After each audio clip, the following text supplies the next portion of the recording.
Kita punya trauma, entah itu fiktif, entah nyata, entah apalah. Kita punya trauma kasus Siti Jenar. Orang yang mendalami la ilaha illallah secara intensif, ya, entah itu disebut kalimat sodo, bosuluk, boseloko, mbah kono pokoknya. Orang yang memahami la ilaha illallah secara intensif, itu pasti menuju ilmu hakikat. Dan menuju ilmu hakikat pasti ngalami hakikat yang khoyali. Ini ruang tenan ini. Hakikat yang nopo? Khoyali. Dan hakikat yang khoyali ini mulai menipu. Ya, kalau sudah begitu ruwet. Misalnya ngeten ya. Ketika kula maca nggih diskusi ini utai perdebatan ini kali jago mbek Siti Jenar. Saat itu ada Sunan Bonang juga.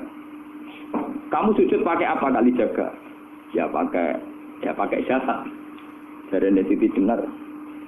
Daging kamu itu hanya onggokan daging. Nanti itu jadi bangkai.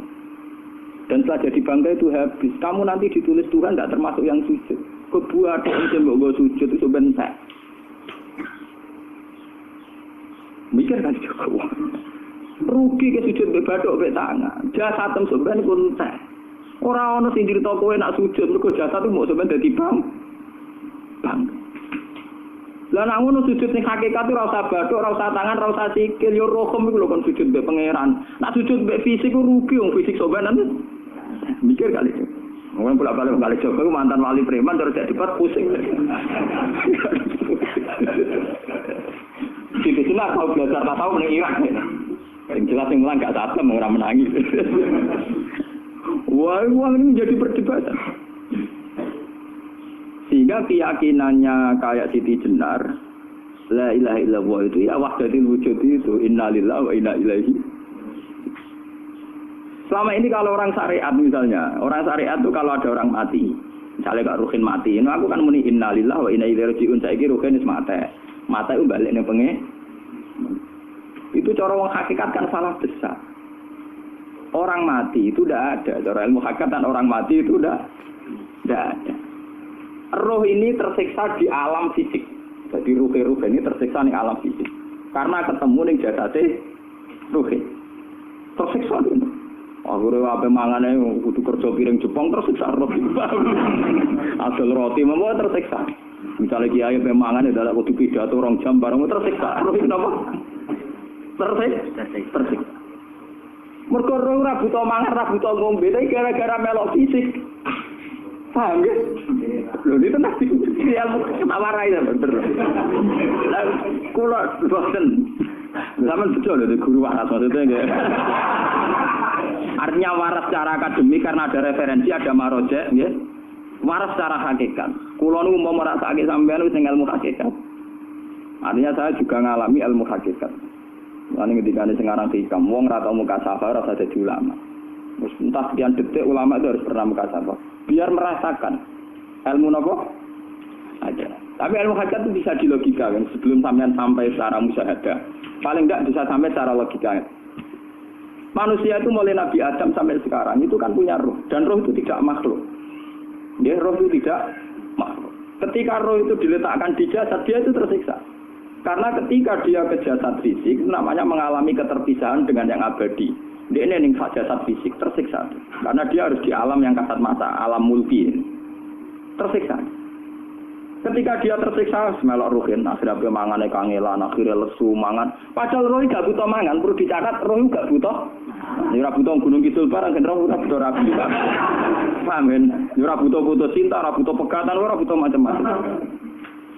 Paham? Tapi karena dia nemplek jasad sing butuh mangan, butuh rabi, butuh wedoan macam-macam. Akhirnya roh tersiksa. Suatu saat kalau roh ini dalam bahasa manusia mati, ini dalam bahasa manusia mati. Ini hakikatnya roh itu tidak mati, dia kembali ke habitatnya. Ini disebut innalillah. Kita ini dari awal ya dengan Allah. Wa inna ilaihi juga kemudian nanti kita pasti kembali ke Allah. Dan itu diyakini betul oleh orang wahdatul wujud. Jadi kalau roh mati itu ya tidak ada mati. Roh sekarang itu kembali karena sudah lama mengalami keterpisahan mergo melok fisik-fisik dan ono kerja dasinan, ono nggo proposal roh melok. Paham itu? Kita di roh itu nama melok roh. Lah roh ya tersiksa aku ora butuh mangan, ora butuh proposal bocah ngalor. Itu tersiksa. Makanya dalam cerita-cerita Jalaluddin Rumi yang otentik di kitab-kitab begitu. Ketika beliau mau meninggal, muridnya itu nangis. Dari Jalaluddin Rumi, kamu jangan nangisi saya ini mau pesta, perkawinan. Kamu tidak merasakan penyesalan saya ini lama menyesal karena harus hidup bersama kamu. Terus saya ini tersiksa karena ngalami alam yang rusak, yang fana. Alam yang fana. Harusnya roh saya itu di alam abadi, bukan di sini. Maka jangan tangisi kematian saya. Kematian saya adalah kembalinya roh ke habitatnya. Semenjak itu kematian dianggap malam perkawinan karena roh kembali. Walhasil nguniku cara ilmu tasawuf bahasa Arab jenenge wahdatul wujud, kena Jawa Yogyakarta Solo keadaan itu jenenge manunggaling kawula. Mergo sing rawan ngono rugen to, Pak. Nek tak terangno detail. Jadi batuk mesti iki buku sujud kan, itu sampai hilang. Jadi seksine selalu ngawur cara teorine sinten titik rugi gue. Bukan dari gendor. Tak kali coba mantan preman jak dipat terus ora ngono mbok terus apa tadi gue. Lah dipat iki ora iso. Premane kumat. Ya sampe preman jak debat ilmi. Ngono ku model. Kali Joko yo ora salah, bisa sing dina Umar nggih ngoten. Soal Umar sahabat top, lha jak debat atau milih patenane ya Rasulullah. Gak iso dene ilmiah. Mantar preman pasar ukat terus jadi sahabat top. Debat yang milih mate. Ada wonten cerita wong Yahudi njaluk keputusan Nabi. Bareng wis diputusno Nabi cek mamang. Ndak tenang keputusane ngono dalam sengketa duniawi. Bariku takok ya Ali. Ya Ali, aku mau sowan ning Nabi Muhammad. Dikai keputusan Nabi mamang cara kowe piye? Sampai Ali dikai keputusan persis kanjeng Nabi. Cek mamang meneh takok Umar. Takok Umar aku mau sing Muhammad, sing Ali dikai keputusan kok mamang, Mar. Cara kowe piye? Urusan dunya. Ndane iki. Entah dia meleput buat apa? Uang diputus Nabi ora mar. Badak mati. Awe. Mereka mantan apa? Cara mantan intelektual kan ya wajar nggak uji kok percaya Nabi. Ya, kan barang cara Ali serat. Gak percaya wis kandhani. Ora mesti cara Ali kan lha ora bapak ini. Ya wajar wong Yahudi kok percaya Nabi, nak percaya ora situ Yahudi Muslim. Ali situ Gusdur. Ada Gusdur itu dia tenang. Ali nyen ngoten watake ngoten. Nasibe padha. Ali itu ilmuwan yang jadi presiden gak sukses, ini niru Gusdur. Mergo ning dinggo negara wong pinter mimpin ra sukses, wong pinter gampang maklumi. Lah misalnya kita jadi kiai wong pinter, kayak santri ini pacaran, maksud jangan asli cawe sok.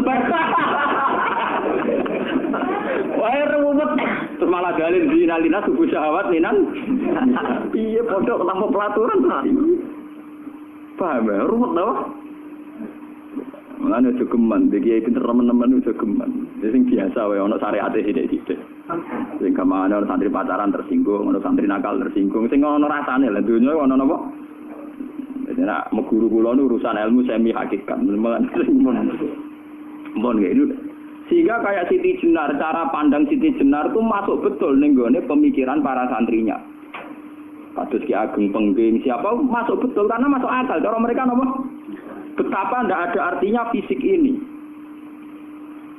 Nah, kalau semua fisik ini tidak ada artinya, kemudian yang ada artinya itu roh, perjalanan apa? Perjalanan roh, sehingga diartikan inna lillah wa inna ilaihi raji'un. Inna sholati wa nusuki wa mahyaya wa mamati ku lillah. Lah kemudian sekarang sampean tak tanya misalnya, ini latihan ilmu hakikat. Wa mahyaya lan penguripan ingsun. Kalau ingsun itu artinya fisik atau jasad, itu keliru besar karena jasad tidak pernah hidup. Yang hidup itu roh. Paham ya? Sekarang artinya wama mati itu apa? Kematian ingsun. Kalau roh itu tidak pernah mati, berarti kematian roh adalah keterpisahan dengan yang agung atau yang abadi. Dan semuanya itu lillahi rabbil alamin. Sehingga mereka mengatakan kematian itu satu pesta.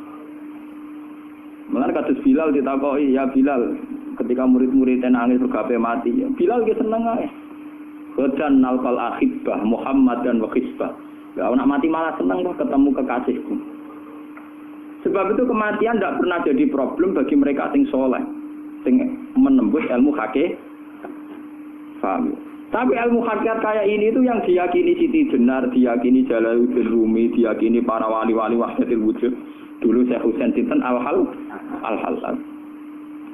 Itu kemudian melahirkan prahara syariat. Prahara apa?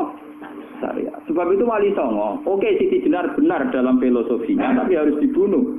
Karena menjadi prahara syariat. Sama dengan yang dikatakan Nabi itu benar, tapi menjadi prahara syariat. Akhirnya disomasi oleh Umar radhiyallahu anhu. Jadi sebetulnya sama, pola-pola ceritanya sama. Intinya sebuah ilmu hakikat harus dikawal napa? Syariat. Nggih kula bolak-balik, contoh paling gampang wit pisang. Wong nak mangan gedang kulitnya tetap dibuang. Tapi umpama gedang dari awal ora usah kulit, ra sido dadi gedang.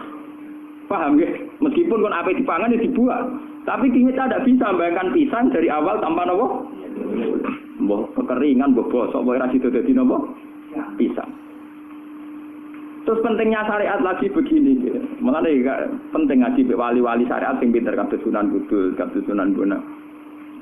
Andai kan tidak ada syariat itu dunia pun mesti rusak. Contoh paling gampang masalah pornografi, porno aksi.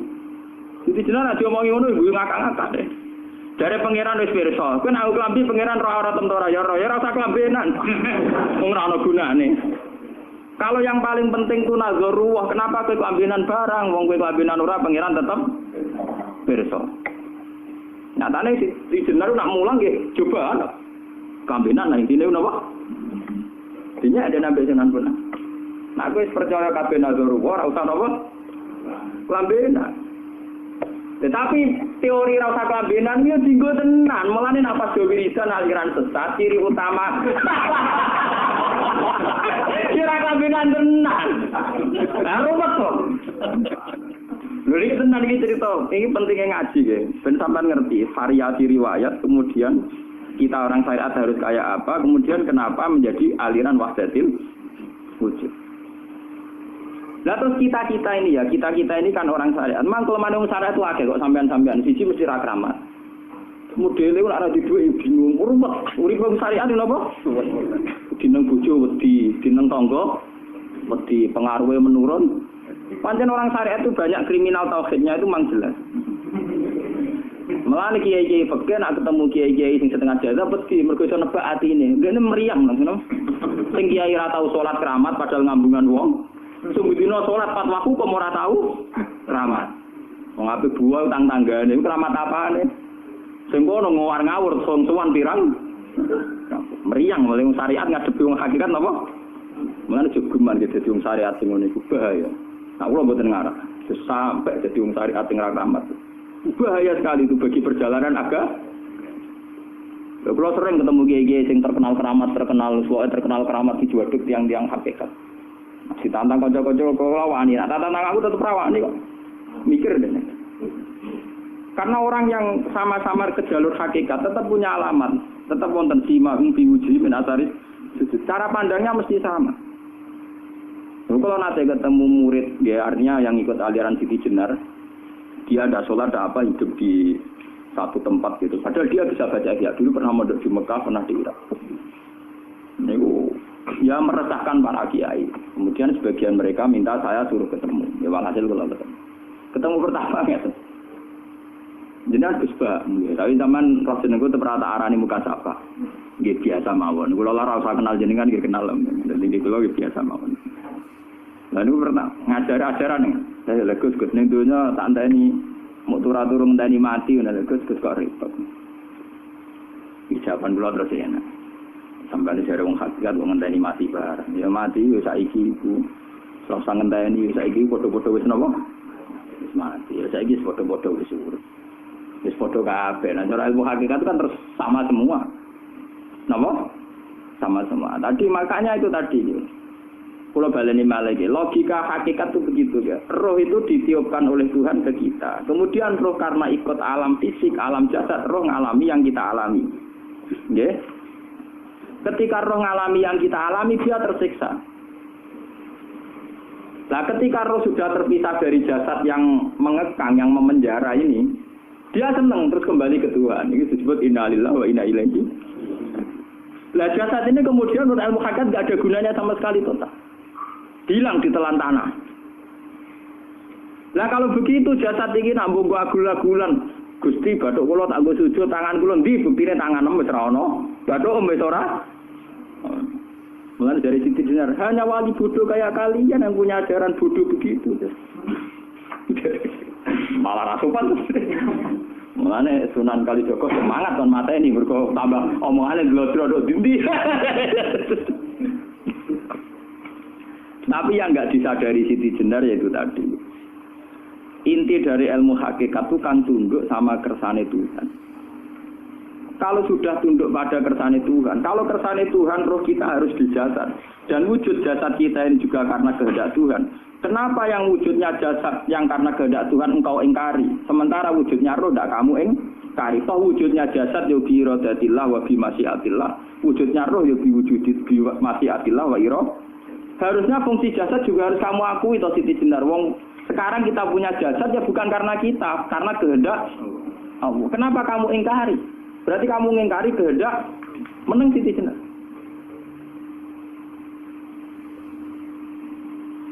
Makanya hakikat yang pertama saya itu pasti khayal. Lah Siti Jenar itu hakikatnya baru yang sampai khayal itu. Sehingga dia tersesat. Sebetulnya kalau sudah hakikat beneran itu tidak perlu khayal begitu. Artinya tidak perlu khayal jasad kita sing senajan ora ana gunane ini. Tetap piye wae wujudnya karena kehendak Allah. Juga kita harus terima. Apapun kekurangannya, apapun kenaifannya, ironisnya harus kita terima. Ini sebagai bentuk penerimaan kita pada masyiatil. Begitu juga keadaan roh kita sebagai penerimaan atas masyiatil. Meskipun ada teori-teori roh yang lebih valid. Lebih valid misalnya begini.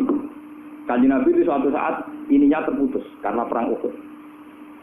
Itu Kanjeng Nabi dia dolanan drijine ini. Napa cara niki napa jari jemarine Nabi putus. Iki dolanan. Jadi Nabi sendiri kadang sering ngajarkan ilmu hakikat. Hal lagi illa isbun udmiyat wa fi sabilillahi ma lafitu. Kowe ora trimo fisik, bentuk fisik jari jemari sing ditebir berdarah. Tapi nak kowe wis fi sabilillah ayo wis balik ning habitatem. Sehingga kenapa para sahabat itu ketika dicincang, ketika putus tangannya, putus kakinya, sahabat yang usul ke ilmu hakikat itu malah senang. Karena jasad kita ini kan ila sabilillah menuju jalan Tuhan. Sekali dia sudah terluka fisabilillah itu sudah menemukan formatnya. Cara teori Cina sudah menemukan formasinya. Paham gitu? Orang kok malah ngeluh itu berarti goblok kena ngeluh. Paham gitu apa? Jadi, makanya Nabi ngertikan ya itu sudah ketemu formatnya. Ketika rohnya para syuhada nanti kembali ke Tuhan, ya ketemu formatnya lagi. Itu disebut wala taqulu lima yuqtalu fi sabilillahi amma. Dia tidak mati sesuai formasi awal, yaitu roh kembali ke Tuhan dan jasad ikut mengawal. Nah itu Nabi kadang ya pakai ilmu hakikat begitu. Mulane kula bolak-balik matur, kula nunggu mulai umur 20 tahun napa pinten. Kula ngasih nggih gadah penyakit dan ekstrim penyakit saya. Sampai saat ini kalau nak ngobatno tidak lebih 50%, karena saya tetap berpikir. Misalnya cara syariat kan berubah, tapi cara hakikat apa betul keberadaan saya di alam ini penting. Sehingga aku kepengen urip tak bela-belani nganti anda ratusan juta. Jangan-jangan penting mati ikuti bang urip. Lah nak ngono apa tak bela-belani?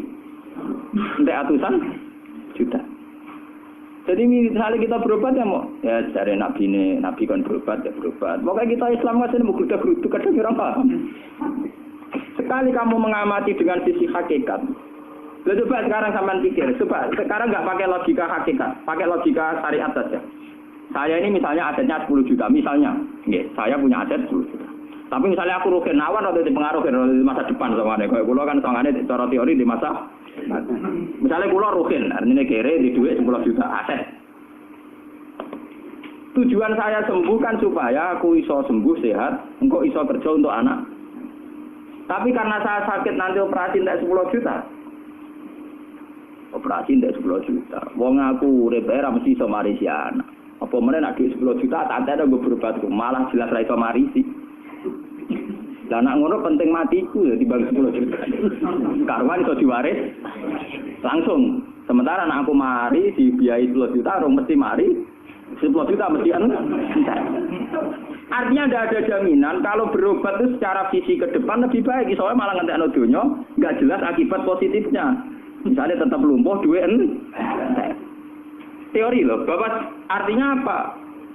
Teori hakikat tetap lebih benar bahwa hidup itu tidak ada artinya, semua itu tidak ada artinya. Berobat apa enggak berobat semuanya tidak ada arti. Teori loh gini. Sehingga kalau kita tengah-tengahnya aja tengah-tengah, kados kula misalnya loro nggih berobat. Gusti separuh kula nglakoni syariat, tapi sebagai kula ulama fikih nggih separuh kula lakoni napa? Jadi kula tetap mboten ngarah obat 100%. Tapi orang arah berobat wong kula tiyang napa? Syariat. Tapi memang faktanya itu begitu. Cara Kanjeng Nabi kadang Kanjeng Nabi berobat. Kadang Kanjeng Nabi wis nikine tercincang dige guyonan. Wa laki illa usbu'un utwiyat ora mbok driji sing gak melok-melok. Nah, bukti bahwa jasad ini begitu tidak penting. Kayak Said Hamzah. Menurut Said Hamzah nganggep wahyu bentone ra karuan. Kalau teori Siti Jenar itu benar, teori Jalaluddin Rumi benar teorinya lho, ora kok ra salate lho nggih. Maksudnya kono nganut ra salate. Benar dalam analisis roh. Ketika Sayyid Hamzah dinyatakan mati oleh manusia, oleh hukum manusia dinyatakan mati karena dia sudah tidak bergerak. Dalam teori hakikat kan rohnya Sayyid Hamzah sudah fi khawasili tuyurin khudrin. Rohnya sudah diambil Tuhan, tidak mati. Paham ya? Ketika rohnya Sayyid Hamzah sudah diambil, jasad ini sudah tidak punya rasa. Sekarang secara syariat kasat mata kita tahu wong jasad nak diinfus wae di sayat-sayat dioperasi ora krasa. Apa meneh saiki ruhe wis bisa. Lah ya jasad itu cek gampange dioperasi dibius saja terus tidak kerasa. Apalagi rohnya sudah diambil. Lah saiki bayangkan ketika Sayyid Hamzah itu sudah di atas. Niku bro dulu wahsi ra wong bentuk. Lho wong kok baca igabus. Ketika jasad benar-benar tidak penting, kemudian jasadnya Sayyid Hamzah kan dicincang oleh wahsi. Ketika rohnya sudah diambil kan Hamzah tidak merasakan. Berarti Sayyid Hamzah guyu-guyu wahsi. Wahsi cek pintu nih, gabus dicincang. Paham ya? Loh ini tenang. Artinya ketika pandangan manusia iba kepada Sayyid Hamzah karena dicincang, dimutilasi oleh wahsi. Wahsi tidak mengalami Pak Sinten, Sayyid Hamzah tidak mengalami apa-apa karena rohnya sudah bersama Tuhan. Dan iso wae Sayyid Hamzah malah guyu-guyu wahsi. Cek goblok gabus kok dicincang. Lah nak ngono rak mirip, makanya nggih. Dalam hal ini itu dalam teori roh itu sebetulnya Siti Jenar tidak sesat dalam teori roh. Tapi jangan katakan itu penemuannya Siti Jenar. Siti Jenar itu terlambat. Sebelum itu ada Husain Al-Khallas, sebelum itu ada Jalaluddin Rumi, sebelum itu juga ada sahabat, ada nabi. Cuma cara aplikasinya Siti Jenar melenceng. Jadi jangan katakan kok tak kampus-kampus. Itu pendapat Siti Jenar itu malah goblok meneng. Siti Jenar itu sanut, paham nggih maksud apa? Wis sanut. Nah, teori yang sama terjadi pada Yesus Kristus. Ketika Yesus misalnya secara lahir dicincang, dimutilasi, diapakan oleh orang Yahudi. Sebetulnya rohnya dia sudah bersama Tuhan, kembali ke Tuhan Bapa, nah cara Kristen. Nah cara Islam ya balik ini pangeran. Andaikan itu iya, itu ya ada masalah. Karena hakikatnya dia tidak dicincang, tidak dibunuh. Andaikan iya, tentu menurut Islam yang dibunuh Yudas atau siapa itu yang masuk piala. Tapi sama sebetulnya teorinya sama. Kalaupun iya ada masalah. Oke, kalau misalnya Nabi Isa karena ada kontroversi menyangkut dia atau Yudas. Sekarang yang Zakaria dan Yahya. Zakaria Yahya itu dicincang betul oleh orang Yahudi. Matinya dimutilasi. Tapi dia tidak apa-apa. Karena ketika beliau dicincang, rohnya sudah diambil. Ini rumah tenan kan, bener untuk kendel mati paham kan ya. Jadi maksudnya ini kalau ajari, nah mati itu tidak problem. Ya. Ini kalau urip mati loh. Nah ini bersamaan paham ya. Kaitan la ilaha illallah ini nanti semuanya sama kaitan sama apa? La ilaha illallah. Ini nanti ujungnya sama dengan la ilaha illallah. Begitu juga seterusnya. Misalnya Yahya kalian sinten? Zakaria. Ketika Tuhan ditanya, jadi tenggene alam malakut pengiran ditakok, ya Allah, Yahya dan Zakaria itu kan hamba pilihan engkau. Ketika dicincang kok jenengan biarkan. Endi Yahya Zakaria dicincang? Aku iku ora goblok dari pengiran. Sedurunge dekne dicincang jasate ruhe tak jupuk. Dadi dekne ora krasa blas. Begitu juga yang tafsir-tafsir, sama lihat wa Maryama. Sayyidah Maryam yang istrinya Fir'aun. Itu kan dia iman sama Nabi Musa Asia, ya Asia imro'ati napa? Fir'aun. Asia imro'ati Fir'aun, ya. Itu kan dihukum oleh Fir'aun. Ketika mau ditumpahi napa? Batu besar. Iku Allah ketika di pangeran, ya malaikal mauti, cepat ambil rohnya sebelum dihunjami batu besar. Terus rohnya diambil. Sebab itu dalam hukum Tuhan, Tuhan itu tidak merasa bahwa Tuhan membiarkan Asia, membiarkan Hamzah, membiarkan Yahya, membiarkan Zakaria. Dalam hukum Tuhan, semua orang ini roh-roh terhormat. Akhirnya nak anggo teori iki sing nyincang malah goblok, wong gabus goblok cincang ngono. Nak anggo teori iki malah berbalik, sing goblok sing nyincang. Paham? Yo ora kok sesuai sampean kiaskan saja. Wong dibius wae disayat-sayat gak kroso. Kaya apa nak ruhe bener-bener wis tercabut terpisah. Rasane nang ndi? Ini disebut wala taqulu limayuk talu fi sabilillah napa? Lah kemudian roh ini kemana? Nah, roh itu sudah menyatu dengan kalimat tauhid. Mesti roh itu bersaksi la ilaha illallah. Itu sing disebut ning alam roh ketika Allah tanya alastu bi rabbikum mesti qalu bala. Mesti mereka jawabnya apa? Bala. Karena alam roh tentu lebih mudah bersaksi akan keberhadiran dan keeksistensi Tuhan Allah Subhanahu wa taala. Paham ya ini zaman penting. Nah, ketika kalimat tauhid sudah menyatu kayak begini, itu mesti kalimat tauhid sing mesti langsung untuk swarga. Itu dimaksud Nabi mustaiqinan biha qalbu mukhlishon biha qalbu.